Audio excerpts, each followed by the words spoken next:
Hi there guys, I hope you are having a good day. So the playground antics have now continued and resumed with Eddie Hearn and Frank Warren. Apparently that meeting that they were supposed to have is no longer happening because of what Eddie Hearn said about Daniel Dubois and probably some other factors as well. But ultimately that meeting will no longer go ahead. That is what Frank Warren said. Now Eddie Hearn has responded to that by saying this.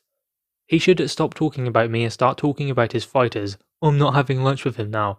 Oh my god, I'm absolutely devastated. How's the business going to survive? Obsessed with me. So there we go, that's what Eddie Hearn has had to say in response to the fact that Frank Warren doesn't want to have lunch with him anymore. So those fights that were put together by Queensberry won't be happening with a crossover with the Matchroom fighters. So Queensberry were the ones who said they wanted to meet with Matchroom, and now they're the ones saying they don't want to. Now, I guess you can understand it from Frank Warren's point of view. Eddie Hearn said something about his fighter that he didn't particularly like, so he's not going to meet with him.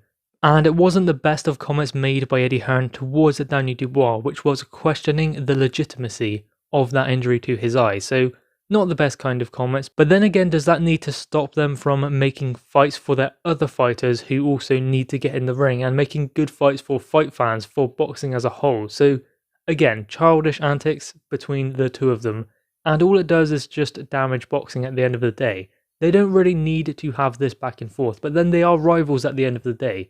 The fighters should be coming first, so if a fighter needs to cross over from Queensberry to Matchroom to fight one of the Matchroom fighters, that should happen, and vice versa. Now obviously what Eddie Hearn is saying is that they don't need Frank Warren anyway. How's the business going to survive? I mean, he doesn't really care, to be honest, I don't think. I think that he believes he's doing alright, because he's obviously got Anthony Joshua coming up with his Kubrat Pulev defense of his IBF title. Then he has Dillian White versus Povetkin in the early stages of next year. Many other fights coming as well. So he's not so worried about that.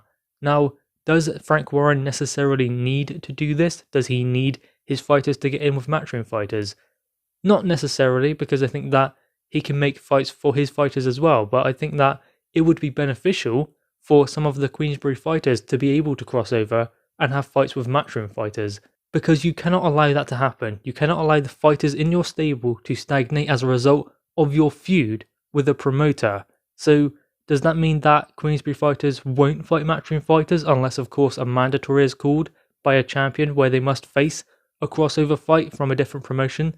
Is that how it's going to be now? Where before it was, let's all pull together and bring boxing back in the UK.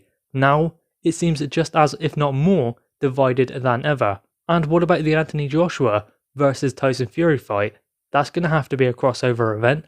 They'll have to work together on that, unless Eddie Hearn works with Bob Arum for that Tyson Fury fight, which he has explained he's been doing mostly anyway. That is who he has been in contact with regards to that fight, not Frank Warren. Now, I'm not necessarily bothered if they don't do the whole event of Queensberry versus Matchroom in one particular show. It would be cool, but I'm not bothered if they don't do it. What I am bothered about is that certain fights not happening, just down to the breakdown of that relationship alone. Because then the fighters suffer, then the fight fans suffer as a result.